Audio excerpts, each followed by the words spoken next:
सतगुरु की साची निवाजी प्यारी सात संगत जी, प्यार और सत्कार से कहना धन निरंकार जी। तेरी संतान है, सारे इंसान हैं, फर्क तूने किसी को बनाया नहीं।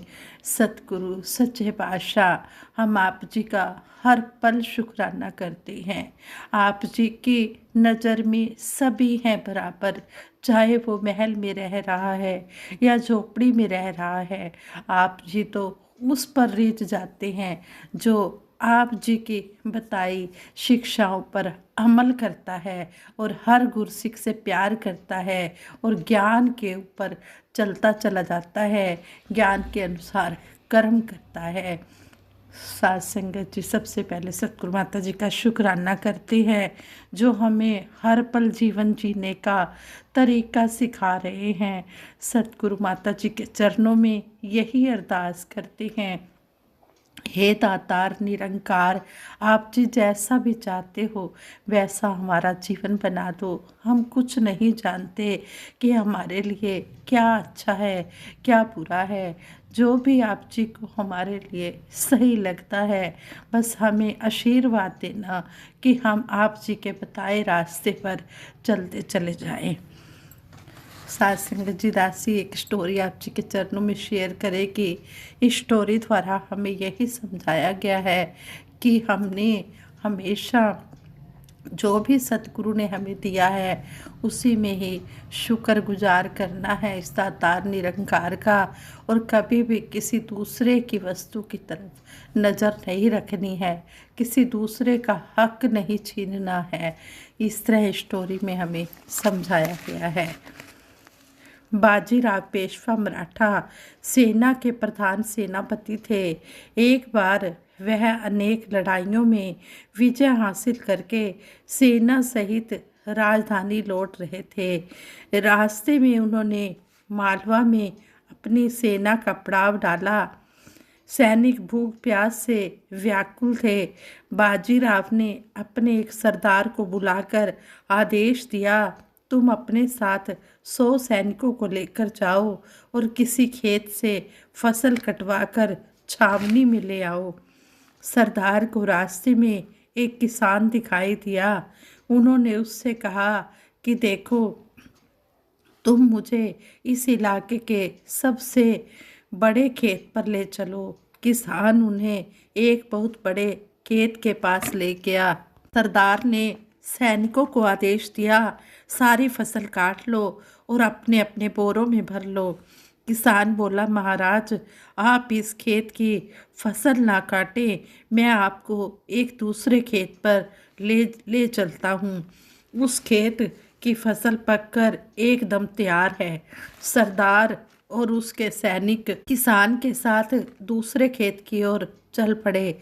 किसान ने कहा, महाराज जितनी फसल चाहिए इस खेत से कटवा लीजिए।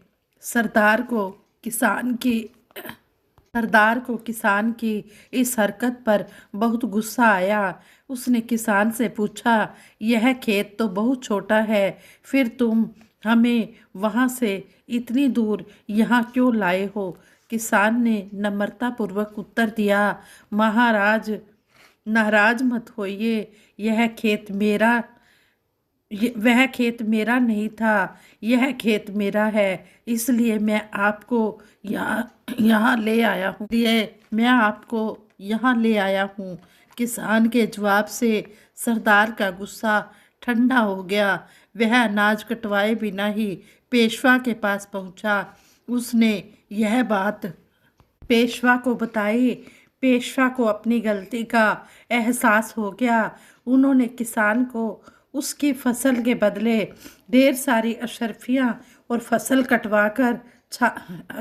दी और फसल कटवाकर छावनी पर ले आए।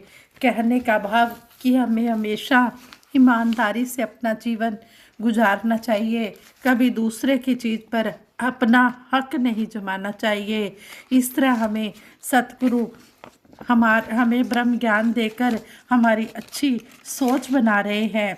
कहते हैं, समदर्शी सतगुरु ने तो सब पर एक जैसा समत्व ममतव और अपनत्व भाव बरसाया है। सतगुरु से जीवन की दिशा मिल जाए तो जीवन की दशा अच्छी हो जाती है। जीवन का परम लक्ष्य धन ऐश्वर्य पाना नहीं, परमात्मा को पाना है।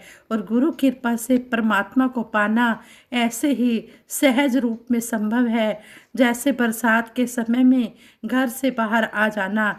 जब बरसात में घर से बाहर आ जाते हैं तभी बरसात का आनंद लिया जा सकता है, तभी पूरे शरीर को हम बरसात के पानी से तरबतर कर सकते हैं। इसी प्रकार जब सतगुरु की कृपा से सत्संग में जाते हैं तभी सतगुरु की कृपा हम पर बरसती है। गुरु माता जी ने एक बार एक कहानी द्वारा भी हमें समझाया कि गांव से एक घुड़सवार राजा को मिलने के लिए जा रहा था। तो उस रास्ते में एक और घुड़सवार मिल गया। उसके साथ यात्रा करते करते वह राजधानी पहुंचा। युवक बड़ा हैरान था कि शाही सेना उसे सलामी दे रही है। असलियत में जिसे वह स्वयं के लिए अपनी सलामी समझ रहा था, वह सलामी उसके साथ चल रहे घुड़सवार की थी, जो कि वहाँ का राजा था। पहले घुड़सवार को पता नहीं था कि जो मेरे साथ चल रहा है यह वहाँ का राजा है। वो तो यही समझ रहा था कि सलामी मुझे मिल रही है, असल में यह सलामी तो उस राजा को मिल रही थी। इसी भ्रम भुलेखे में था कि शायद सहयात्री भी उसी की तरह राजा को देखने जा रहा है। यानी कि जो दूसरा घुड़सवार उसे रास्ते में मिला वह सोच रहा था शायद यह भी राजा से मिलने के लिए जा रहा है।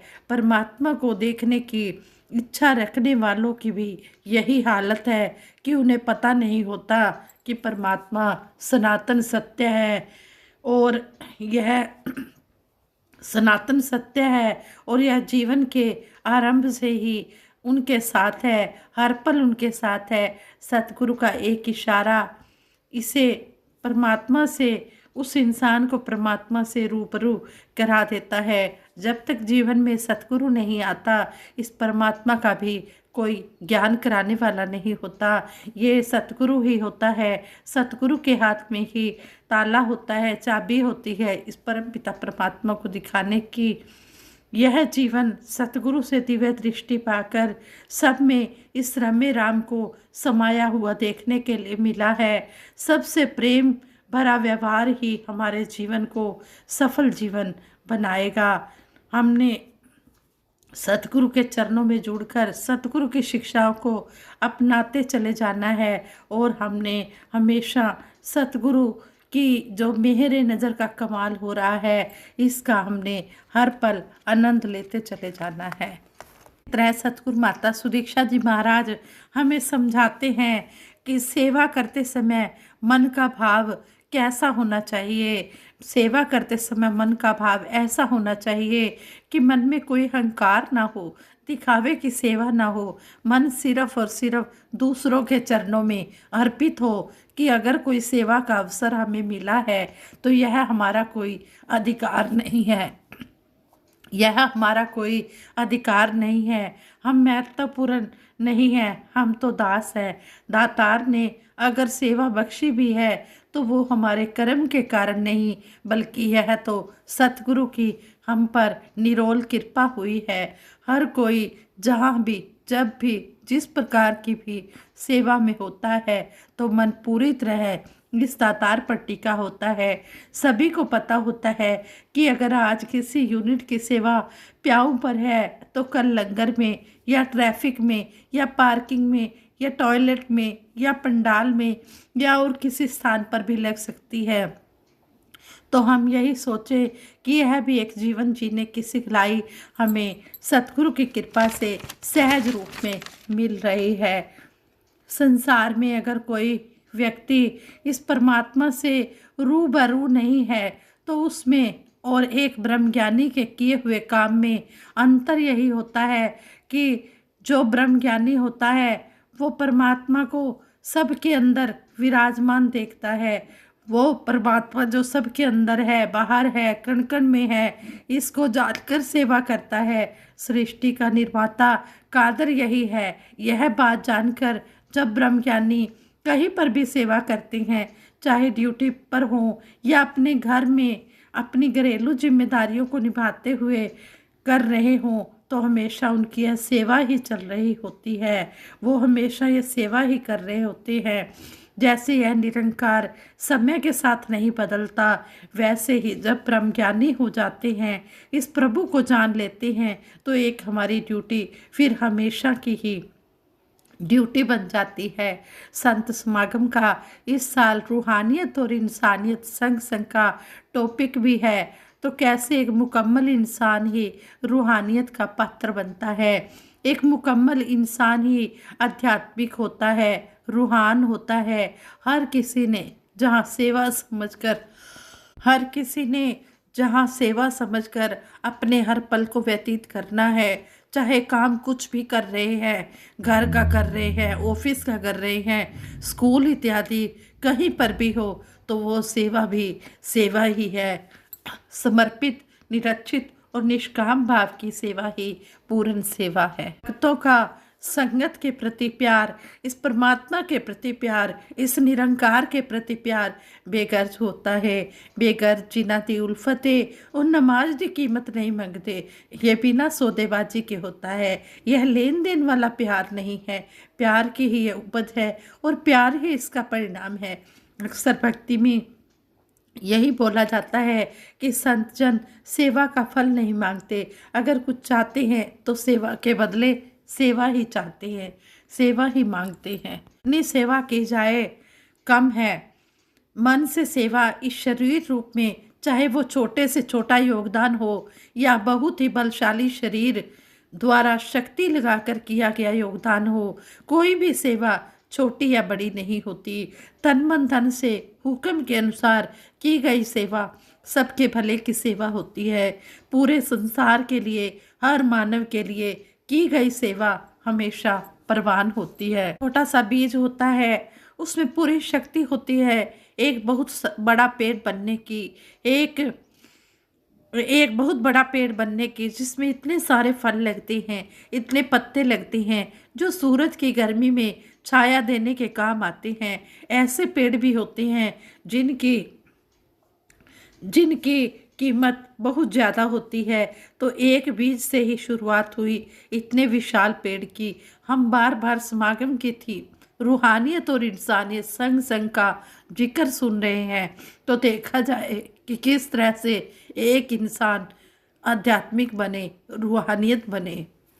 के इस रंग में जो इंसान रंगा हुआ है, उसके मन में कोई ऐसी बात नहीं आती कि हम किसकी सेवा कर रहे हैं, सामने कौन है, ये कहाँ से आए हैं, ये मन में कैसे भाव रखते हैं, इनकी क्या संस्कृति है, ये किस तरह का खाना पीना खाते पीते हैं, ये बात नहीं होती। फिर जो सेवा का भाव होता है, वो भी कोई चाहे अपना पड़ोसी है, जानकार है या फिर कोई बिल्कुल ही अनजान है, सबके लिए एक समान होता है।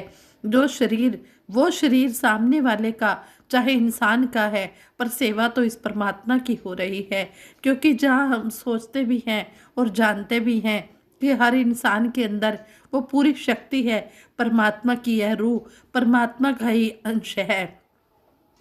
इस परमात्मा के साथ इकमिक होकर वो फिर इकमिक हो जाते हैं।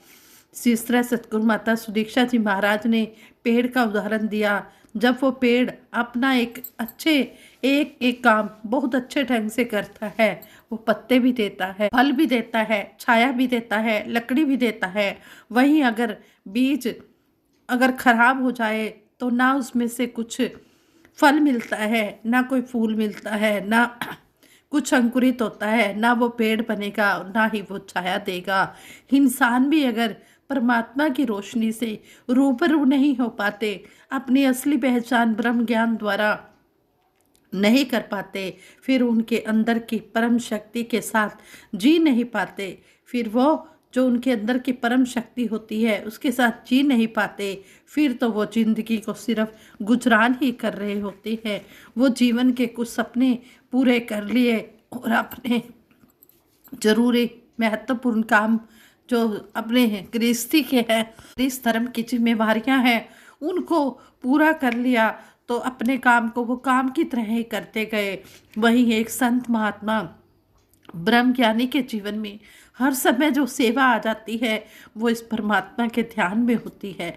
फिर वो जो भी अपने डेली रूटीन में काम करते हैं हर पल इस निरंकार के रंग में रंग कर ही करते हैं। इस निरंकार को अपना आधार बनाकर चलती है। उनके लिए फिर कोई भी काम काम नहीं, हर काम सेवा होता है। के मन में यही भावना होती है, यही इच्छा होती है कि जो बीज प्रफुल्लित नहीं हो पाए, थोड़े डैमेज हैं, तो उनको उपजाऊ बनाया जाए।